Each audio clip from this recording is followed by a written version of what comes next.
today. So every day we start fresh because we can't affect the past, but we damn sure can make a difference today.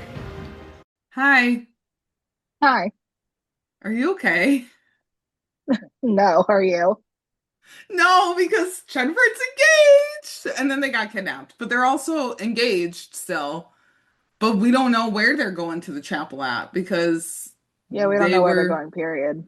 they were seen with bags over their heads. So, yeah. But welcome back to another episode of Shop Talk where we're gonna crash out over Chenford's proposal, engagement, and the kidnapping.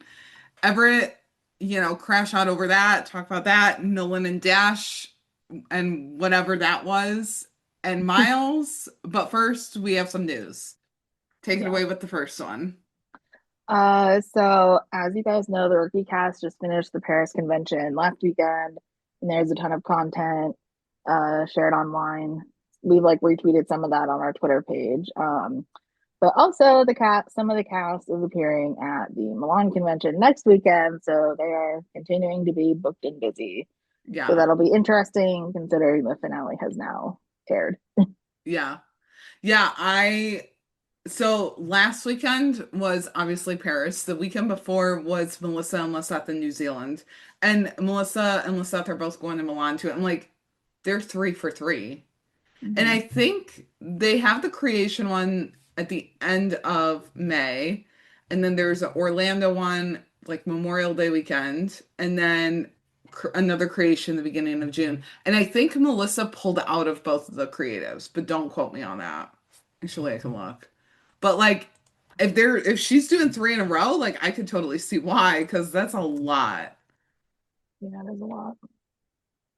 Um, I think the Paris one is probably my favorite, just because they have like the games and it just seems more like fun and laid back. And I love that they have like the opening, ceremony and everything like that. Um, Mhm. but Yeah, yeah, I just thought it was cool that like we had True, Patrick, Derek, and Brent, like, they were all there, like, in addition to hmm Makia, Eric, Melissa, etc. So it's like cool that like everyone was there.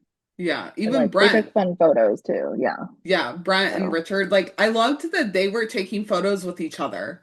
Like, they were getting in the photo ops. yeah. But yeah, there was a lot of fun content. Like, did you see True and Patrick like ask Melissa and Eric a question? And they like had Yeah. French accents and like, oh my God, this cast is Yeah. just so good. So good. So Yeah. yeah, it was a lot of fun. Like just following the content, like and Paris is so far ahead of us because we're obviously in the United States. And so waking up to all the content was just amazing. It was the best way to start this, weekend. So Yeah. yeah. Yeah, it looks like Melissa did pull out of the creation, for whatever reason. So but I'm like, well, yeah, 3 cons back to back is a lot. So but Mhm. it's cool though that like they're not all going to the same ones. Like they're kind of dividing and conquering in a way. Like RJ is going to be at the Orlando one. So that's Mhm. cool. Um Yeah. yeah, but and then if you haven't already check out Patrick's Seed and Spark campaign for his film Frick. I think the last update was they were like they had 40,000 or whatever left to go. Like they had made it and then something like happened and like they are still like trying to make their amount. So yeah, Yeah. but it's really cool to see. And then there was a couple of articles that dropped from last night's episode, all with Alexi, but Deadline was the first one that we kind of took note of. And he was just talking about a few different things, saying that they did envision the finale ending with just the proposal, and that version is available. Yeah, so like drop it right now, please. Drop it. Like put it on social media as one of those deleted scenes, like we did with the rest, like that zombie episode or whatever. Yeah. Um, yeah, not that like I don't like what we got, but the needles and like the kidnapping didn't damper it, but just yeah, I don't know. For me, the episode ends right at the proposal. I can't think of the kidnapping. Yeah, it kind of, I mean, yeah, it was good that they had their proposal moment, but I was just like, why did they have to do that? Hmm. Yeah. Yeah. And then Alexi also said that we don't know who's pulling the strings for Everett while he's behind bars. Malcolm's obviously just been introduced into Everett's universe, so like it's kind of early for him, but there is someone who's pulling the strings. I still think that's, I don't know, Malcolm just seems like dirty to me. I don't know, he just seems like we gotta watch him. We gotta watch him with a close eye. Alexia also said that Glasser will be back for season 9. They're just not sure what part of season 9 yet. Oh boy. Obviously, they have to get Chenford back first. And then also talking about other villains, Alexi's also sketchy on bringing Oscar back. He knows that there's a bit of a shelf life on how many times you can bring him back and let him escape again. And so they have to. Sure. I mean, it is true. It Yeah. is. Now, it could just be like a running gag of like Oscar's just always the one that gets away. But Mhm. yeah, at what point do you kind of end that with him? Yeah. Um, so Alexi said that they have to figure out something clever for Oscar to do rather than just another meet cute. Yeah, I mean, at this point, like it's like Monica. It's like I need a whiteboard with all the spider web things to figure out where Oscar's been, what he's up to, who Right. he's like messed with. Because originally he messed with Wesley, and now he's like taken a liking to John or something. Like I don't get it. Mhm. Um, and then Alexi said that they're also possibly bringing other villains back from early seasons, villains that we haven't seen in a while who might be out of jail by now. They didn't say what seasons, but I'm like, okay, so say like seasons 1 through 3. Who would that be? Why am I drawing a blank on them? Uh, Like I would think Roslyn, well, but no. yep. Um, LaFiera's no. yeah, and not Armstrong either. No. So Caleb? But no, because they took him out too, no, right? because yeah, he's also been gone. Uh, I'm like, those are the only I mean, villains the that only people I like, the only person that came to my mind was Elijah, but like they already brought him back for like a brief second. So like, yeah. I But don't know. I mean, not they for could like just bring him back, a but long story arc. yeah. So I don't know. That those are the only Yeah. names I had on my brain.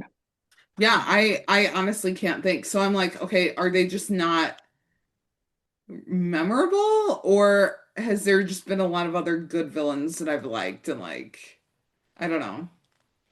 I don't know. I thought it was interesting that he had said that. And then Alexi also said with Malcolm, there's still a lot to discover about him going forward. We'll get more into that in season 9. Um, and he also said Wesley isn't going into the dark side. He saw an opportunity. Alexi doesn't know if Wesley is still working for Everett in 901. He doesn't think that they're working together going forward, but Wesley's going to try to figure out a way to burn Malcolm for what he sees as the pain that he's inflicted. I can see Wesley pulling the covers back on that and then also getting burned big time. And I don't think I like that Yeah. thought. I So, mean, I appreciate his efforts, but yeah. I just don't want him getting involved with more shady people. Hmm. Like he doesn't even Yeah, have his dang office yet. right. And like also why does he get involved with these shady people when he's just like a defense attorney? Or no, what he's doing now. Like he didn't have any of this when he was with the ADA office. Because what, he Yeah. had that barrier between them or something? Like just seems odd to me. Like the minute Mhm. that we get him back as like a regular lawyer for all intents purposes, this happens. Like, Yeah. okay. So are we trying to make it seem like Wesley is like a dirty lawyer who can't be trusted? Because if so, I don't like that. So Yeah. yeah. Alexei also talked about the Chenford wedding, saying he doesn't have plans for it yet, but he would never shortchange it, and they have to figure it out. Um, so like by shortchanging, he says he would never shortchange it. Does he mean that he wouldn't give it like the 5 minute treatment? Like the engagement was like a 3 minute treatment? Because I Yeah. need that entire episode to be crime free. I know that's not realistic, but like no crime surrounding the wedding, you know? Yeah. Hmm. Yeah, And like I've been absolutely. telling myself, if we have to have something happen to them, to the newly engaged couple, I would rather have it happen now than at the wedding. Like, we need all hands on deck. We need top tier security for this wedding.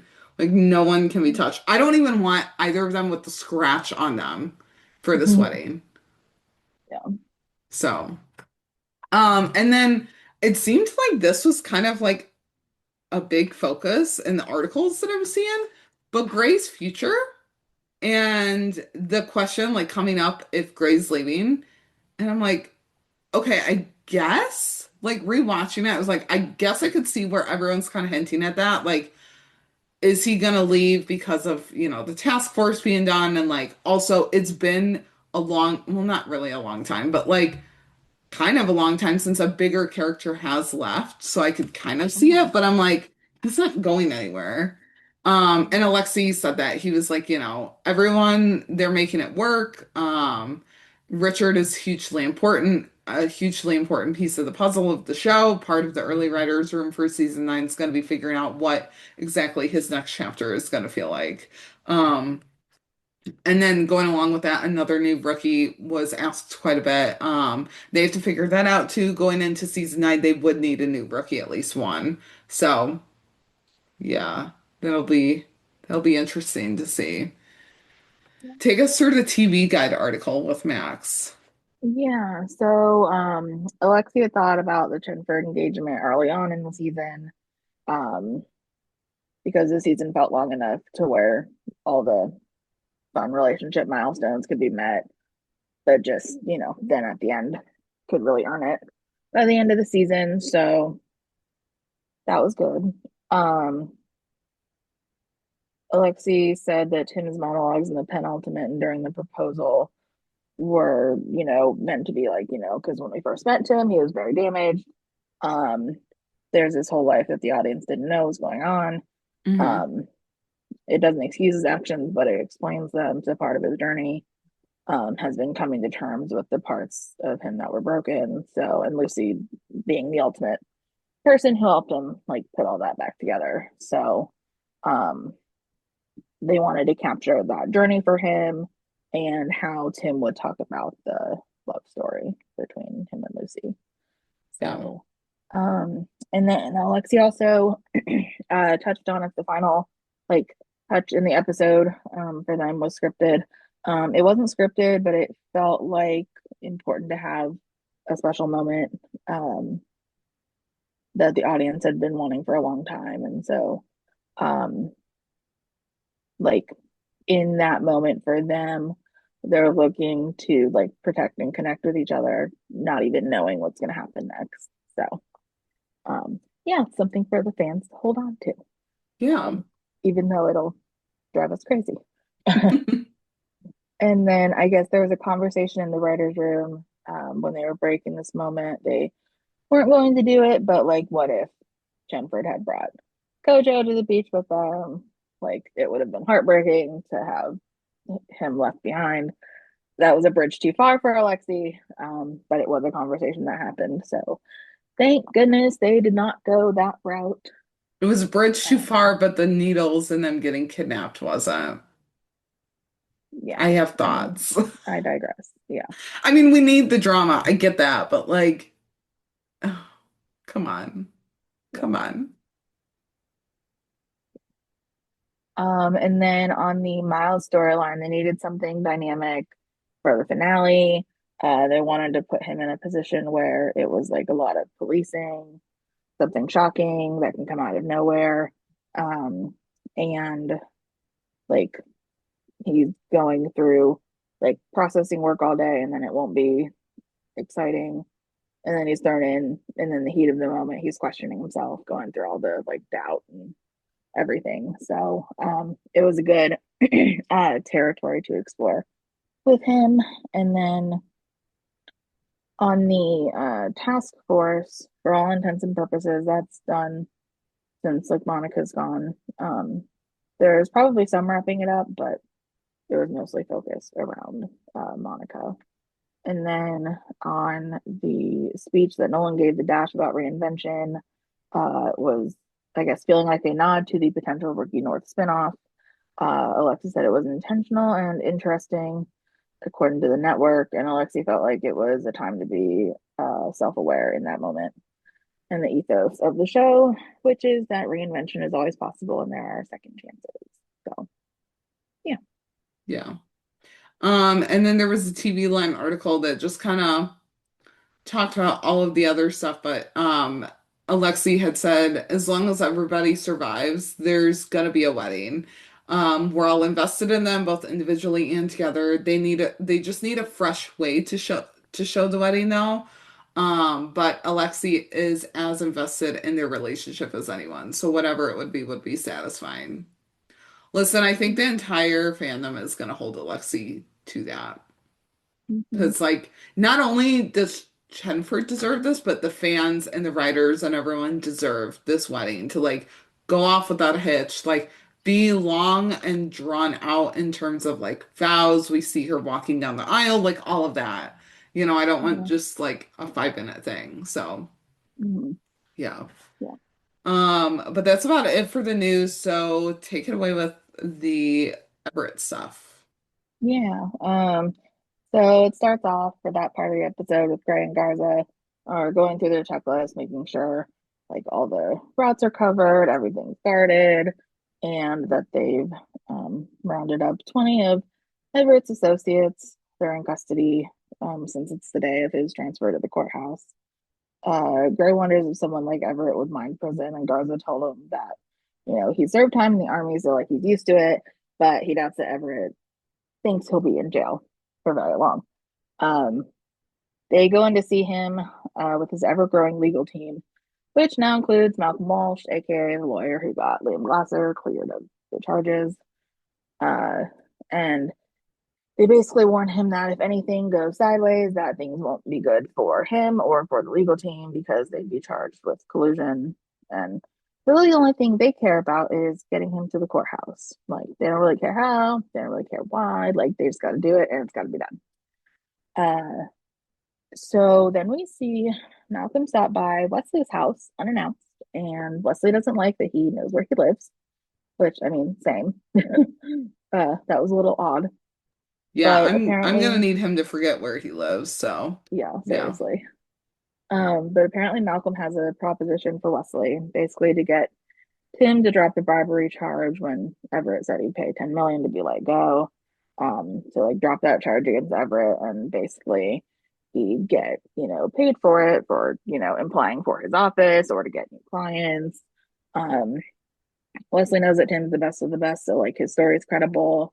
Um, but according to Malcolm, Everett feels like Bradford's acting like a little bitch. And I'm like, why? Yeah. Uh, rude. Um, Wesley just like sighs and it's kind of left off from there for now. Um, However, Wesley drops by after Tim and Lucy are finished talking, like into Tim's office, to say that he's part of Everett's legal team, only about the bribery charge. Tim doesn't really understand that. It's simple. He was bribed. Um, Wesley said it's only Tim's word against Everett since there's no body cam footage. And Tim explained that there is no footage because Everett turned it off when he tried to bribe him. And he got mad because he knows like Wesley was hired because of their friendship, which basically just ended since Wesley's, doing this. And apparently, since Wesley's, not part of the DA's office anymore, he needs to sign in and get a visitor's badge like everyone else. So, yeah, Tim's upset. Um, Rightfully so, but I don't like them yeah, arguing. I don't like them no, fighting. I yeah, don't. yeah, I don't either. Before Wesley, he like turns around, goes to leave. He turns back around to Tim and asks him if he fingerprinted the body cam to prove that it was Everett who turned it off and not him, or else it looks like either Heath did it or Tim did. Um, and Tim says he looks forward to answering all these questions in the deposition, counselor. So like he calls Wesley that instead of just, Wesley, which how very Elijah of him. Because like Elijah always called Wesley counselor without fail. Yeah. So it's just like you can tell that everyone's upset, and like even Lucy felt the tension in the room, and it was just, yeah, not a fun time for a duo that I never knew I needed. More Tim and Wesley Right. moment. I've always wanted more Tim and Wesley, but not like this. No. Not like this. But it makes sense, right? Because like Wesley's not always gonna be the good guy for them. Like he's not. And it is gotta be a hard line to like toe, with being Yeah. their friend, being married to one of their coworkers, but like also you have to do your job. You might have to be representing someone who's like going against the police. So Mhm. yeah, but I don't know. When he turned around and he was like, "Hey, did you fingerprint your body cam?" I was almost like, is Wesley trying to kind of give Tim the idea or like try to, get him to help set up a cover? But then I was like, I don't know. I can't decide. I just So, assumed he was like mad and said that, yeah. but I don't know.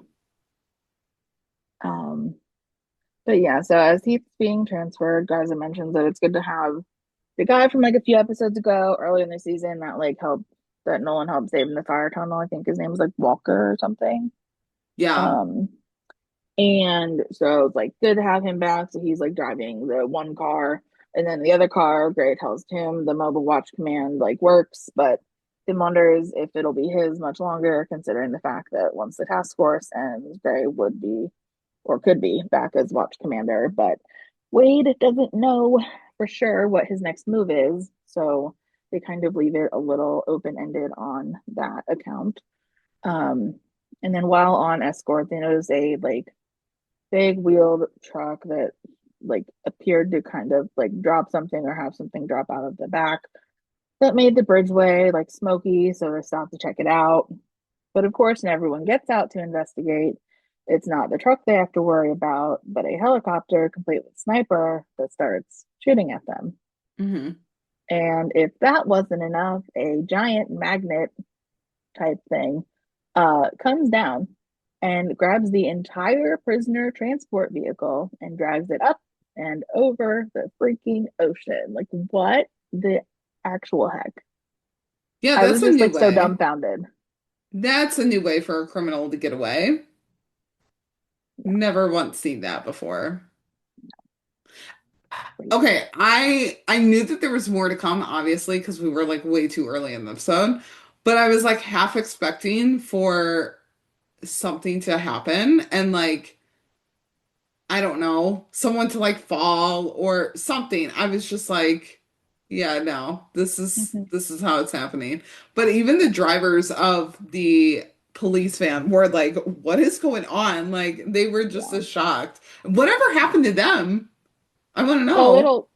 I mean, they like mention it in the next like little bit, but Oh beyond yeah. that, I have no idea. Yeah. Um, yeah, because I mean, like when they got back to the station, Garza was talking about, how all the flights need to be grounded from LA to Mexico and like have TSA on high alert. The like vehicle was found in Sorrento with the two officers like tied up, and there were like apparently a dozen switch cars there to meet them, which makes putting out a bolo useless because they must have had a second set of switch cars nearby. So those poor guys were just like tied up there for who knows how long Yeah. until Yeah. the vehicle was found. But I mean, at least they weren't like, like hurt worse or anything. Yeah. So that's good, I guess. Um, and so we see Angela and Garza are questioning Malcolm, who says he's basically too smart to collude with Heath or betray attorney-client privilege. But uh, they mention the uh, Ryan Dearborn incident, like Angela told Garza about that, and the Harrison Novak like info leak. So now Garza has to investigate those two things, and when the truth comes out, Malcolm will be back to the minor leagues of lawyers, basically. Um, so it's like basically he helps them or he's going to get exposed. So, I mean, he only knows this one little piece of information, he heard the name Demetrius on a call with Everett's team and like whether or not Demetrius was ready, but that's all he knows. Hmm. And he was basically like, so with that, I'm gonna go. So he does. Um, Luckily, though, later on in the episode, Nolan and Juarez managed to find pieces of Everett's drone, like at the uh, shootout scene. So they're taking that to the tech lab. Since it has GPS, they can trace where it was launched from, which when we come back from the break, find out that it launched from LA Port Authority, and they've connected it to Demetrius LLC, which has like 3 dozen boats, and they believe a military ship leaving from San Diego port is where Heath is. And considering his reach, they're going it alone with a small tactical team to recapture him and get out of there without starting another shootout. Yeah, they didn't really do that well, but that's Yeah. okay. Uh, They apparently think Heath will hide in the captain's office in level 3 or the dining hall level 1. They're deploying like 3 search teams, all decked out in blackout gear and camo makeup, including Bailey, I might add, who, Hmm. because they need a medic, decided to come with and was helping Nolan with his camo makeup, which I'm like, girl, why? Like, Yeah. why? I thought, okay, fine. She should be there, yeah, in case they need a medic. For me, it went a little too far when she was like, I'm gonna do your makeup for you. You don't see Lucy doing that for Tim. No, At not least at all. not on camera. She wants to do it off camera, fine, whatever. As long as we don't see it. But Yeah, yeah, it good. was weird. It was Yeah, weird. It was like, yeah. all right. But it was cool to see them like all in that gear and like, Mhm. going like it was a stealth operation. But Yeah. Mhm. Yeah, so we see them like search the boat levels and tie off any people in the rooms as well as the doors themselves so they can't escape, and then Heath like can't get in either. Um, John is the one who finds Everett on C deck, and he's got like 7 other people with him, but um like him, Selena, like Tim, Lucy, everyone like comes out and takes them down. Um the 3 of them, like Tim, Lucy, Selena, successfully get Everett on like down off that big boat onto like the escape boat. mhm. Um, but then there's gunshots up above from where John told them to go from, and of course he's the one that's in the other shootout. So Mhm. uh, that's good for him. I mean, not that I needed him to get hit. I don't want people to get hit by bullets, but just the amount of bullets that these people fired and didn't hit anyone, I was like absolutely Yeah. amazed by, honestly. Um, so Nolan's like, shooting back at them occasionally. But then he sees this Trans Am car with the license plate Bandit, hence the episode title, and he takes off in that. Again, miraculously not getting shot while driving out to the deck, where he then jumps in the water. Bullets are flying. And then I believe it was Bailey that jumped in Mhm. after Yeah. him um, to pull him up to the surface. And so It we kind was of like, literally his nightmare happening. yeah, hmm which is wild. Yeah. But glad he's okay and everything. Um, and towards like the end of the episode, we have Angela telling Tim that the only reason Wesley took a job on Everett's team was to secretly investigate Malcolm. So Mhm. don't know if there's anything more to come of that or not. That's kind of where it left off with that particular part. Yeah. Um, if you had to choose between the Balin moments that we had in this whole Everett thing, her saving him or her applying the makeup, which one would you rather have? Because I I don't would think we rather needed have to. her like saving him because, Hmm. it's like badass and good for her being able to like, I mean, yes, people like way less in water or whatever, but it's like, she didn't have to jump in and save Uh-huh. him. Like, but she did anyway because that's, part of her, you know, that's what she does. And I mean, honestly, like she, dunked herself in water to avoid, fire. So, Yeah. no one basically did the same thing. So, they're just both that way. It's the Yeah. Balin thing, really. Yeah. Yeah. I agree. I would have rather had that scene moreover than the other one. I don't Yeah. think we really needed to. Like, I would have rather seen Lucy tell Tim, like, are you good? Like ask him that because again, like this Everett stuff was so closely personal to Tim because of You would everything that think. happened. But like Yeah. also Tim would just brush it off and be like, yeah, I'm fine. Just get back to work. Yeah, it's I true. didn't really need to see Balin twice to like drive home the fact that like John was gonna find him. John, like got out of the like gunfire, everything like that. It needed to be more Tim, especially with the ending. Like, Yeah. I don't know. It just I we've mean, talked maybe it about it was, before, how Nolan like always ends up getting credit for these villains or something. So yeah. I mean, maybe it was like to throw us off even more, to like maybe, have the yeah. ending be more of a surprise. But yeah, it was definitely not what I was expecting in terms Yeah. of who was actually going to be the one. I mean, I guess like Tim technically made sure that he didn't go anywhere, but like wasn't the one to find him. So Right. like, yeah, whatever.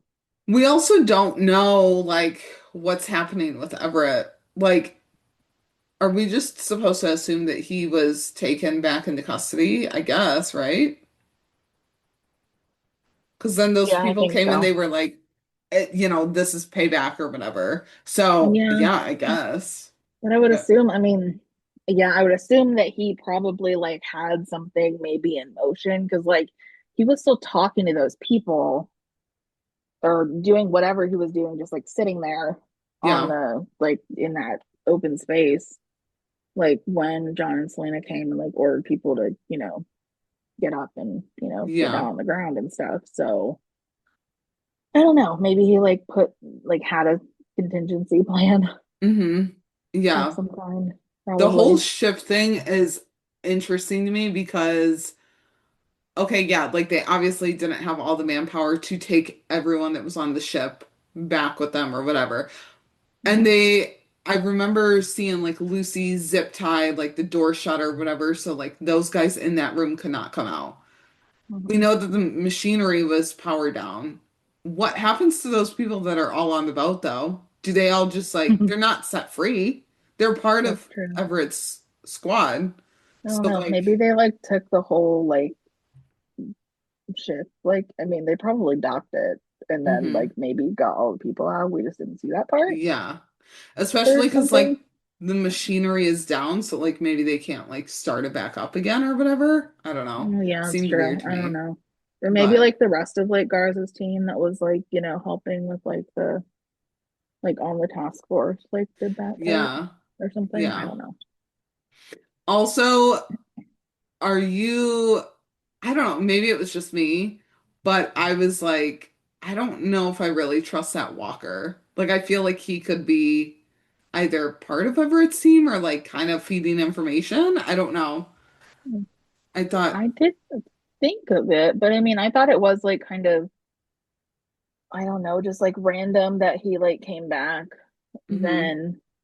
So I was like, Garza's been back on like in between those times that right. that other character was on. So coincidence or not, I don't Yeah. know. Yeah. I mean, he was like, I'm coming off of like, medical rest or whatever it was, but I was like, I don't know. I just felt like something. I don't know, like Garza talking to him and then like the camera focusing on him a couple of times. I was like, are we supposed to be suspicious of this guy? Because if so, my suspicions are kind of up. But I can't like explain it yet. Like I don't know why I feel suspicious of him. He just seems Mhm. shady for some reason. So, Yeah.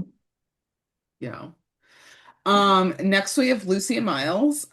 So Miles is like all happy. He's like, in 12 hours, I'll be a graduate of the FTO program. I think so, at least because no one else has brought it up. And Selena's like, Nolan spoke to me about my graduation multiple times in the weeks leading up to it. Like, that's kind of odd. And I'm sitting here and I'm like, yeah, Miles, if it was your graduation, you would know. Like, it's not just gonna be like, oh, we forgot about it. Like, everyone would know. And so Miles says that John hasn't said a word about it though, and according to his math, the 6-month extension ends today and questions the radio silence. And so, he's like, well, maybe John knows, maybe Nolan knows that I'm gonna fail out, so he's not wasting my time. And so Selena tries to ease the self-doubt, but not well. She's like, if he wanted to bounce you, he would have just bounced you already. And Miles is like, well, maybe it's not Nolan that's wanting to bounce me. And then we see Tim come out and he's telling Miles to return his gear, saying, he's not going out today. And as Tim's calling out the orders for the day, we see Lucy look up from talking to someone. She walks over to Tim and she's like, why are you grounding Miles? And he's like, I'm not just reassigning him. I'm grounding you, though, by giving you a temporary promotion. And he tells her that her position is going to be, or no, she says he's taking her position in the escort convoy and doesn't seem like too thrilled about it. And then Tim's like, well, Gray wants the super shop. So like, there's nothing I can do with that. Um, and he tells her that it has nothing to do with his lack of faith in Lucy. It's just with everything that happened with Everett the last time, they can't risk a task force being caught by surprise. So she's like, I get it. Like, you're taking everyone capable and leaving me with the scrubs. And he's like, there's no scrubs in the LAPD, Sergeant Chen. And he like smirks at her, telling her that like reassigning Miles is bolstering her roster. And I'm just sitting here and I'm like, they're flirting in his office with the ring in his pocket. Oh, right. This does not get any more perfect. It really does not. It really does not. And she has no idea whatsoever. Um, and so Lucy is walking through the station on the phone. That's absolute chaos. And because of Everett escaping, of course. And she asks Miles, or Miles asks how this happened and everything. And she's not sure, signing some kind of paper. And Miles, she's like, I think there was a helicopter with a giant magnet, maybe, like involved, and that gets his attention. Um, and so she said she was planning on attending or on staying there and supervising, but the captain just asked her how to figure out how to coordinate enough officers to process a half-mile crime scene with several hundred shell casings without taking personnel off of the Everett manhunt or leaving the city unpatrolled. So Miles is like, well, it sounds like this would be a good time for me to be on the streets. And she's like, no, you can't be out there without a TO. So he's got to stay there, keep everyone locked down, and only call her if there's actually a fire. And at this point, I'm like, okay, we're forgetting that we have two other officers here, Angela and Nyla, who we have not seen near enough. That's very true. I didn't even think of that. Now, Miles can go out in the field with anyone, really. Like, right? We've seen Nyla with him, but she was also taken off of TO duty. Do they have to be on TO duty for him to ride with them? Like, I would think that this would be exigent circumstances to where he doesn't necessarily need to ride with his TO. He can ride with any ranking officer just as long as he's with someone. Yeah. Like, I don't know. I was like, okay, so if Lucy can't stay there, yes, we're putting Miles in charge, fine. But like, what about Nyla and Angela? Like, obviously they're detectives, so like there's different ranks there. But I'm like, if worse comes to worse and they can't, like they need all hands on deck, those detectives should be able to come out and help too. They know what to do. So, so where was I? So yeah, so we see Officer Jan then come in and he's got someone who's like really violent, headbutting Miles. And then Smitty comes in with a female and he's like, I got a puker. And then she proceeds to vomit. And I'm like, that's the one Smitty line that we get in the season finale. I'm like, actually, it's very Smitty. It's perfect. Perfect. Yeah. So someone else brings another guy in who's wrapped in a blanket. And I loved that Miles was like, where's his drawers? Yeah. And it was just too good. It was too good. And the officer was like, that's how I found him. And then the puker takes the blanket off of him and wipes her like face off with it. And I'm like, no, No, no, that's gross. That's Hmm. gross.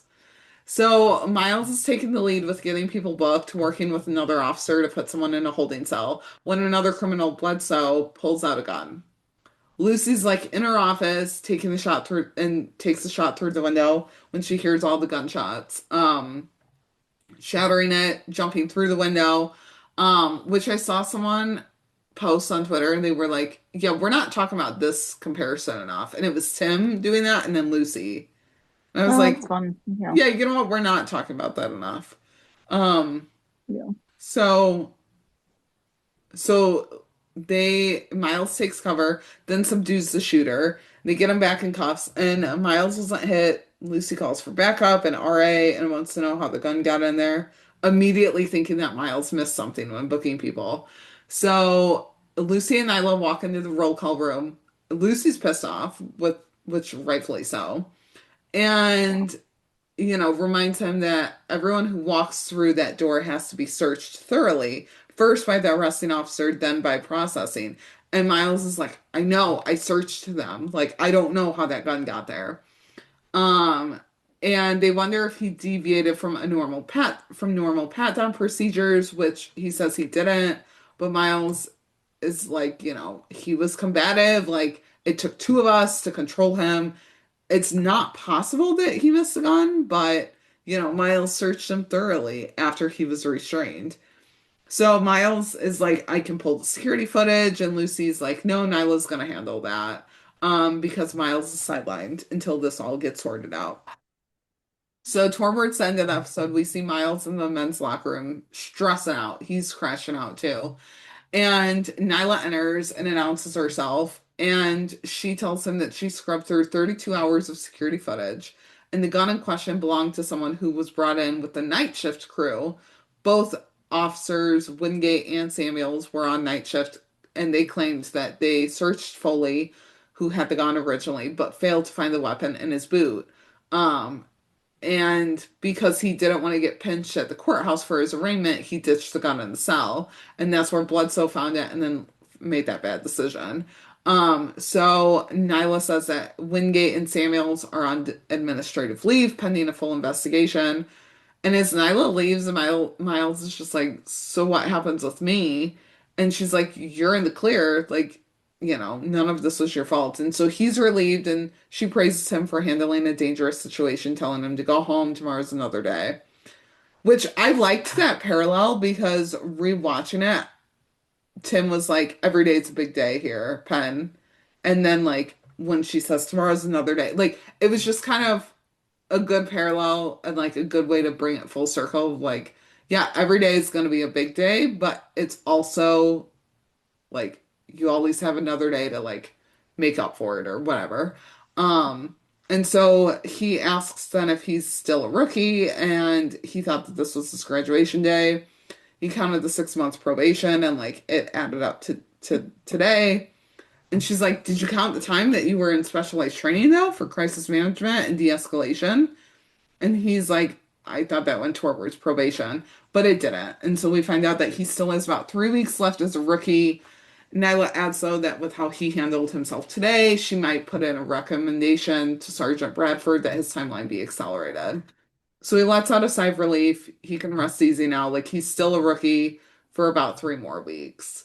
Um, I was gonna say, so I'm assuming that when we come back, he's not going to be like he'll be just a P2 or whatever, but they can't really time jump because they're going to have to find Chenford. So, Yeah. yeah. They better not time jump at least. I don't want to No, I like hope not. I mean as much as it like sucks, I kind of want to Or if see they like do, then go Chenford. back. Yeah, like do a flashback. As much as it kind of sucks and like as bad as it is to say, I kind of want to see Chenford like be kidnapped together and like have to go through all of this. Like I kind of want to see that because we saw that with Lucy in 211, like Dave Death, and Tim was going feral. Like I want to see everyone else go feral. Gray will be, Angela will be, because Angela technically is the only one that knows that Tim was going to propose in a way. Like I'm sure that she assumed, knowing that he had the ring, but like. Yeah. she's the last one that saw Tim. So yeah. Yeah, I don't know. It's gonna be something, but I don't know. I could see them finding Chenford and then like time jumping that. Like after the fact. But Mhm. I guess we'll see. So Yeah. yeah. Take it away with Yeah. the best storyline of the night.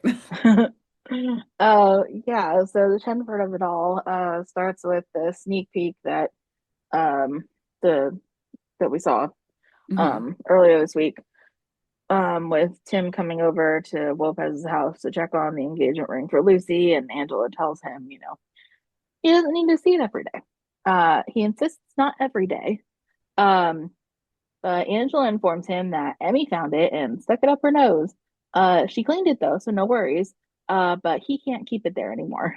Um, and she asks if he has a proposal plan, and he says he's been cycling through options because he wants it to be perfect. But Angela reminds him that he only has like a day or two tops before Lucy finds out, given that the whole station already knows about it. So, yeah, there's that. Um, I liked it, but then I also kind of hated it because I was like, I would hope that the entire station would still keep this a secret. Like Nolan's proposed, Angela's been proposed to, Nyla's been proposed to. Like everyone knows that this is a special moment. Like they're not just gonna like go and blow it for her. that's true. But also at the same time, yeah, word gets around, gossip gets Hmm. around with it, as we then find out with Gray. So Yeah, seriously. Yeah. And I mean, like even in the locker room, like we have Tim showing John the ring, and asks if he thinks Lucy will like it, and he said, yeah, she'll love it. He decides to put it in his pocket, sans box of all things and all places, because it's too cumbersome to have it all together. And I'm like, is that just like a guy thing to do, or is that just like for the sake of the storyline? I mean, I'm sure like kind of both, because like yeah, guys like literally they just have what they're like wallets and like yeah, cash and like keys in their phone, like that's it. yeah. Um, But usually when you propose, you have it in the box. yeah, So he wasn't going to propose obviously on shift, but I'm like, so why keep it on you? Like he explains it, but I'm like, but your yeah, locker is locked with a lock, isn't it? hmm, yeah. Well, So and like I it figured should be like if fine. if Lucy's at the station all day, like why couldn't he just keep it at home? Yeah. No Or one's I gonna don't be know, there. text Jenny and say, "Hey, can you get this until I'm ready?" That's true. Something. Yeah, or his mom. Yeah, Yeah. Like there's other people that could have helped him with this. I loved how Lopez was like, I mean, he's found it and stuck it up her nose. Don't worry, I cleaned it, but like she did, and it can't stay here. I yeah. saw someone put a tweet out and they were like, Emmy Evers in the future. Aunt Lucy, did you know that this was stuck up my nose? And I was like, Yeah, that kind of I can totally see Lopez's child saying that. Like yeah, that kind of Angela taints the Sass. history of it, but yeah. Uh-huh. Like Angela Sass, but yet also Wesley Sass. Like it would just be Yep. too perfect. Yeah. So And so and then we, have Miles. Like I didn't know if like Miles like, saying like it's a big day today, like and Tim replying that every day is a big day was like supposed to be hinting at, like that he knew, because obviously he told Selena last episode that mhm. he knew. So, yeah, I don't know. That's what I thought. But then they also knew that they were getting Everett out. So I'm like, I Yeah, think that's true. big day today was just supposed to be like for everything Yeah, going on. yeah. And then while they're on the escort, Gray ends up asking, what about, him taking over while Tim's wedding planning? Because yes, everyone knows that he's going to propose to Lucy. Uh, I and loved Gray how asks, annoyed Tim was. He was like, I "Does know, he was everyone like, know?" why? And Gray's like, "Well, I heard from three different people, so Yeah, it was good. It was good." yeah. And then we get Gray asking what Tim's big plan is, but Tim doesn't want a big Instagram production, so he is just going to find the right moment and ask Lucy. Um, Gray mentions that this story, though, would be the one they tell their grandchildren. And so Tim asks Wade how he proposed to Luna, and he tells him that, they were, just kids when they got engaged, but it was, on the beach and the ring was tiny. They've since upgraded over the years, though. So while it doesn't have to be flashy, it does have to be thoughtful. Tim knows that Lucy likes the beach. The waves remind her that we're all connected. And Gray adds, it's pretty at sunset. So that's the idea that is planted in Tim's mind for now. Except back at the station, Tim has a moment of sheer panic when he realizes the ring is no longer in his pocket. So we see him frantically searching the shop when Lucy comes up, causing him to hit his head on the steering wheel. Poor guy. Like, he was just not having a good day. Yeah. Right then. And Lucy asks what he's doing, and he tells her he thinks, he dropped something in the shop. And Lucy's like, something more important than a war criminal being on the loose? He's like, no, but he does have a few calls to make. Honestly, I was kind of surprised the first call that he made was to John, but like I got it when I saw where he was. Yeah. But I literally thought he was gonna like call Angela, like freaking out at first, and then call like John or like, someone else. But yeah, so the first call he makes is to John, who's still at the crime scene. So Tim asks him if he can look for the ring there. I love how he was like, it's shiny.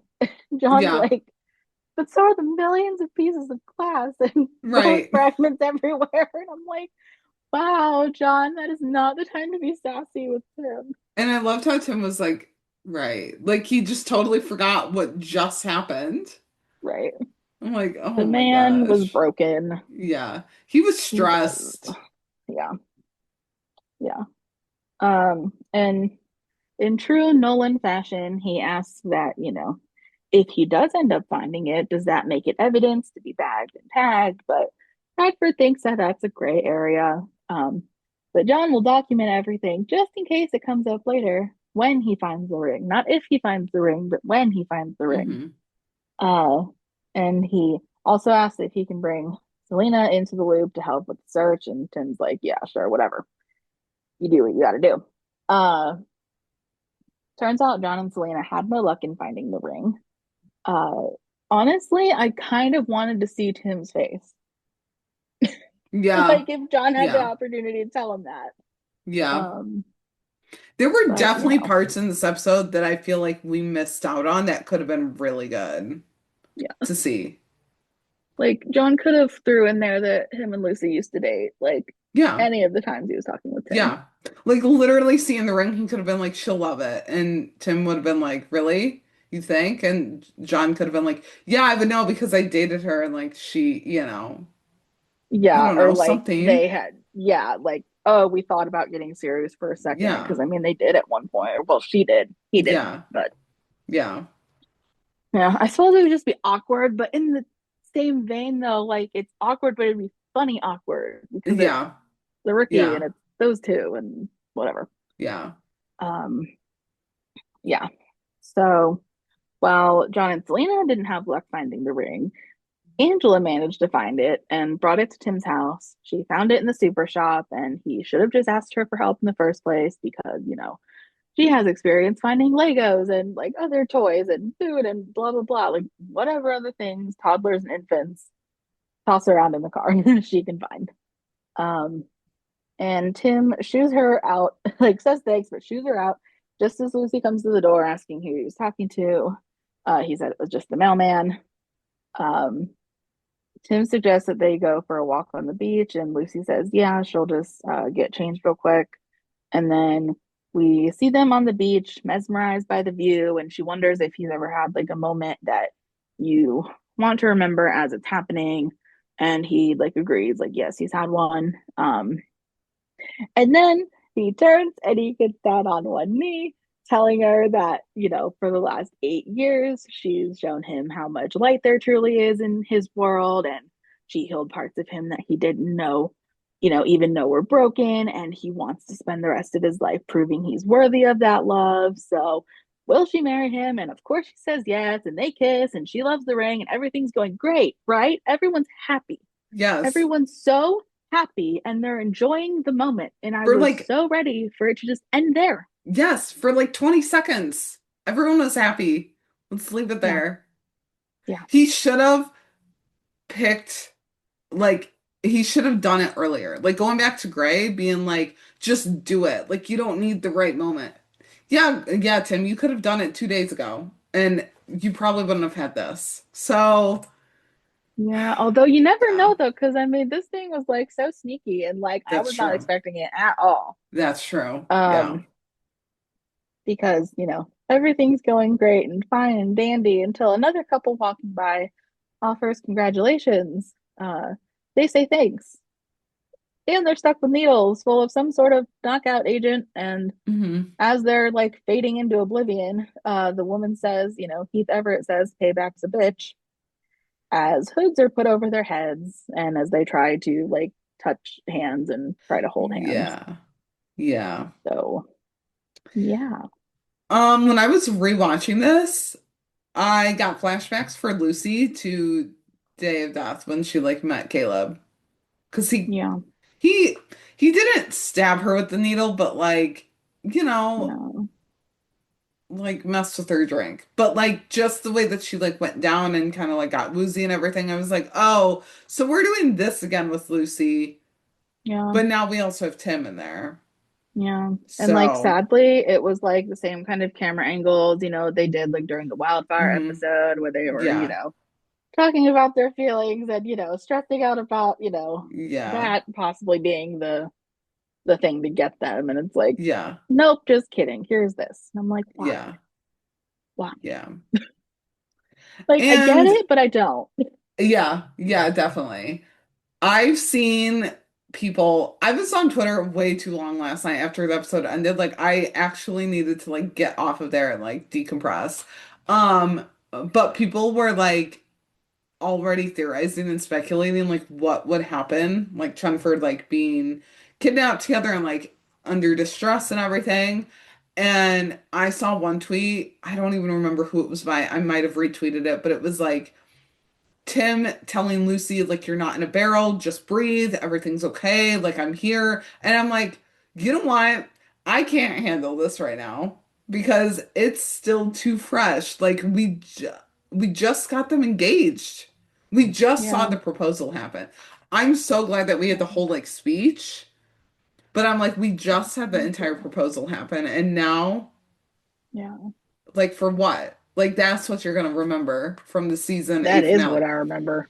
I literally Yeah. look at those promo pics that dropped, and that's all I see. Like, yeah, I'll see them happy for 5 seconds, but then I'm like, you Yeah. know what happens after? Yeah. Yeah. Oh, oh my So, goodness. It was yeah, I don't sad. know. I just don't want it to be like another, because like when Lopez was like, ripped away from each other when they were getting like pushed into different Hmm. cars, like, I Yeah. don't want like one of those things, for them to be like separated again because they were Yeah. finally, supposed to be symbolic of them being engaged, so they're together forever. And it's like, Yeah. I don't, nah, I can't even think about it. Yeah. I just can't. I refuse. Well, and if Heath Everett is in prison, like obviously someone's pulling these strings. Yeah, Why? Just why? I know that it's a cop show. I know that we need to have dramatics and like not everything is peachy keen and like fine, I get it. But like, can we just have one normal proposal? I guess we have had normal proposals before, but like yeah, one happy milestone for a yeah, couple that's not under distress and like filled with crime. Like I'm yeah, thinking both of Angela's babies came yeah, during, I don't know, pretty tumultuous times.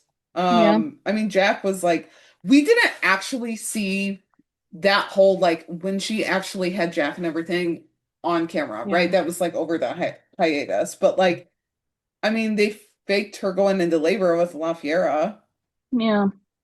And And then I mean, like like, Nyla had her baby girl in yes, distress, and like, I yes, mean, their she wedding like, was normal. Their proposal yeah, was a little different, but it wasn't like super stressed. Maybe yeah, they're the only normal. Maybe Jayla got unscathed maybe, for those yeah, two stages, and then They just threw But chaos into their but marriage even then, instead. their wedding wasn't like anything major. Like, Yeah, that's true. which is okay because like James isn't a main character. I get that. But like, yeah, I mean that one was fine. But yeah, she like literally was having her baby, comes up out of the water and like shoots the guy. Right. Okay. And like Emmy Evers was born like during the whole like Aaron and Selena thing, which okay, yeah, that was fine. It wasn't like it didn't involve Angela, but she was still like prolonging it so she could like help solve the case. Hmm. And then the whole Balin stuff, I'm like, can we just have one normal milestone, please? Yeah. That's all that I ask.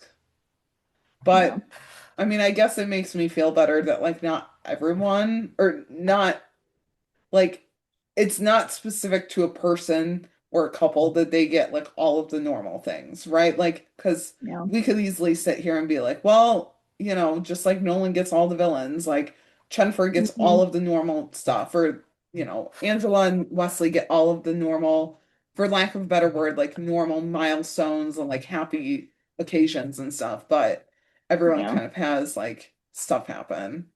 Hmm. But yeah, it's just like why did we need to do that? Yeah. I don't know. So, but even more importantly, why was this next storyline really needed? I'm sorry, but it was not. I don't know. I I feel like we could have done without this and added in extra scenes and moments to the other three storylines that we had. Like it just Yeah. especially at the end with the whole Nolan and Dash stuff, I was like, okay, so what was the point? Like, Right. really, what was it? We did have a great moment at the end of the episode with John, but Yeah. like, still, we could have had it in a different way. Right. Um, so John wakes up from this nightmare that he's like drowning and hears Bailey and Dash in the kitchen. Dash just like invited himself over before breakfast. Right. Okay. And she's helping him with his college applications. Okay, last time I checked, like Bailey and John were a child-free couple who like just could live their lives, be cringe, like I don't know. Like I love when they get to mentor people or like help. Like we saw this with Selena when she was John's rookie and everything. But I was like, I don't think in this episode we needed it. So Mhm. John questions if it's a little late in the school year to be applying to colleges. And it is, but Dash over explains why he's just not doing it. It's due at midnight, and he's like, basically, I have uh like I'm an overthinker, which hi, welcome to the Overthinkers Club. It's great to have you here. Um So true. Yeah, I mean, it's so much fun to be an overthinker. Like, I love it and hate it all at the same time. And Dash is like, oh, yeah, I also need letters of recommendation, and those are also due at midnight. Okay, yeah. I mean, that's how stuff gets done, honestly, especially as an overthinker. You just have to procrastinate until you are working until the 11th hour. Yeah. Bailey wrote him one, and Dash is like, as great as Bailey is, I was hoping you would write me one too. And John thinks it over, and he's like, the day's gonna be pretty hectic because of Everett. But yeah, we should have him transferred by late afternoon. I can write the letter then. Right. John Nolan, you're jinxing it. I mean, you are quite literally a jinx, so I don't know. So Nolan asks Tim if he's ever written a recommendation letter, and Tim's like, I haven't. There's very few people who I'd recommend for anything. And that's the beauty of being Tim Bradford, is people are too scared to ask. Tim, I don't know if that's something you should be proud of or not, but like the way that he just said that with all the confidence in the world, I was like, all right, I mean, you're confident about it. So Dash calls Nolan and Nolan's like, I haven't written it yet. And Dash is like, no, it's fine. Like I just saw the news. I wrote it for you. You just have to sign it. And John's like, I don't know if I'm comfortable with that. Like it's my letter. I should write it. And Dash is Right. like, yeah, well, you have until midnight. Don't forget. Yeah. And I'm just like, okay, what I get it, like we need it for the little like comedy, whatever. But Dash knows that John Nolan is like on shift. Why are you calling Yeah. him about this? Like, Well, probably because John stuck his foot in his mouth and was like, "Yeah, sure, it yeah, should be an easy transfer, and we'll have it done yeah, by mid-afternoon," and blah blah blah. And I'm like, why does he bother? uh-huh.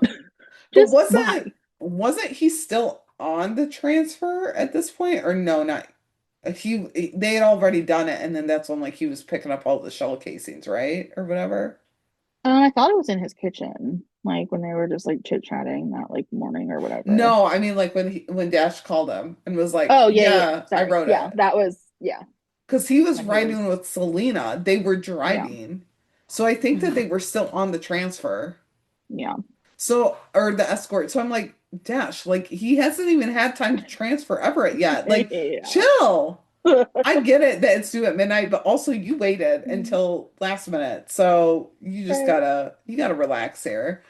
Um, so Balin comes home then to find Dash outside of their front door, and he's like, "Oh, I had fallen asleep." Okay, like you had said before we started recording. Yes, he has parents. Yes, we're aware that they are not good parental figures, but like, why is he staying outside of Balin's house like this? I mean, at this point, I would just assume that he had a key. Like, I don't know. I'm like, okay. And so then he brought them a bottle of champagne as a thank you. And he Mhm. wanted to thank them in person, not just for writing the letters on time, but for all of the nice things that they had to say. And he's like, it was nice to read all those things that they wrote for me, that they wrote for, uh, but, because he's been off of his game lately. He's been thinking, though, that he doesn't really want to go to college. And I'm Mhm. like, okay, so what was all that for? Right. Like, Like, what was the point, dude? What was the point? what? What? No. And I don't know, like, I get it. He looks up to John Nolan. I didn't realize he looked up to Bailey, too, but okay. Isn't there like other people in his life that could have written this recommendation letter? I thought Like, so. okay. Um, so he wants to take a year, maybe two, and become an indie film god. And he had paused there for a minute. And on the first watch, I was like, oh my God, is he gonna say that he wants to become a cop? Because Could you imagine? Oh my goodness. if so, I don't know. Like they do need another rookie for season 9. So like everything's kind of teed up there, but I'm like, Oh no. God, I didn't even think of that. No, Yeah. I'm like, there's no way. Oh There's God, that's good. no way. One of the That's good articles stuff. had mentioned Dash become they were like, so Dash isn't going to college. And Oh. Alexi was like, yeah, he's not 21 though, so like he can't become a cop. And I'm like, give him a There few you years. go. With the rookie timeline, you never know. You That's very true never though. know. Dash could not make it as a cop. Maybe in like the tech side, like tech crimes or Yeah, if something he he was could. like, yeah, But no, no, no, no, no. And no, no. And he's like, I want to make the kind of reckless movies that only an 18-year-old who isn't afraid of the world can make. Okay. All right. And Nolan's like, that's a great idea. And Dash is like, great. So will you help me tell my mom? And Nolan's like, Mhm. that's all on you. And Bailey's like, I'll cook some food because you can't go and break your mom's heart like on an empty stomach. And Dash asks where they were. He's like, were you on a covert op, romantic escapade, fight club? And Nolan's like, yeah, a little bit of each. Why Yeah, is oh, no, no. No. And also, right. please never refer to what they do as a romantic escapade. Like, please never. Yeah, That's it's just awkward. weird. Yeah, that's awkward. Dash tells them that they lead an exciting life, and Nolan's like, yeah, it used to break my brain sometimes. When I think about the guy who used to be at Foxburg, the sheer normalcy of the first chapter of my life compared to this. And Nolan tells Dash that without that foundation of his old life, none of this, the crazy job, beautiful house, sexy badass he gets to spend the rest of his life with, none of that would exist. And no matter what Dash does, none of it will define him. And so Nolan's like, there will always be a path to reinvention. I'm living proof of that. And Dash is like, that's great. I should have been recording it. It could help for the conversation to my mom. And I'm like, dude, just take it for what it is. Like, Yeah. yeah. And also, like, that's honestly just the theme of The Rookie. Like, there will always be that path of reinvention. And, like, you know, whatever you do, you can reinvent yourself. And, like, you're always going to have your old foundation to, like, to fall back on. I Hmm. loved having that reminder, especially because we're going to Yeah. have Rookie North. And, like, that kind of was a segue to that. Hmm. But I feel like they hadn't really touched on the theme of the rookie since season one, so it was really good to see. Um, Yeah. but yeah, I was just kind of like all the staff stuff, like we could have filled in, and it wasn't even that much, like it was much better than the zombie episode for sure, Hmm. but we could have definitely filled in other scenes with this, all of the staff stuff. Like I Yeah. was talking to our friend Rachel last night, and she was like, I wish that we would have seen Wesley and Tim talk it out. And Wesley tell Tim, like, hey, so I agreed to work with Malcolm, like just to get like dirt on Malcolm. Like, it should have been Wesley telling Tim that, not Angela. Yeah, and could have like an apology scene. Yeah, I don't know yeah. what their friendship name is, but they would have been all better. Wait, wasn't? No, we, there hasn't been a friendship name thought of for them, has there? I thought there I don't was know. for 1 minute, but I don't think so. If there is, someone let me know, please. Yeah, Like tweet me, yeah, message me, whatever. I want to know now. yeah. Also, I'm assuming that this was just supposed to be a standalone episode from last week. Like, we're just moving on from the Monica stuff, but it would have been nice to see Wesley and Angela kind of talk about or like bring up the Monica stuff. Yeah, it's a fair point. I mean, we should have had that last episode instead of Bailey and Nolan talking about Monica. But Also a fair point. like Monica affected Wesley and Angela kind of more than she did with John and Bailey. But like John and Bailey, yes, she did kind of affect them, but it was like more season 8, I feel like, some of season 7. Yeah, Um, but yeah, there were just some things where I was like, we could have done without the Dash stuff and like added a little bit more in for the other scenes or the other storylines and just kind of like mhm. add a little bit more there. But it was a great episode all around. Like a way to go out for season 8 for sure. Yeah, So it did make up for some of those like filler episodes though, like in the middle of season 8. Like I saw a couple of other people say that because I've seen people say like the second half of season 8 was not good and all that.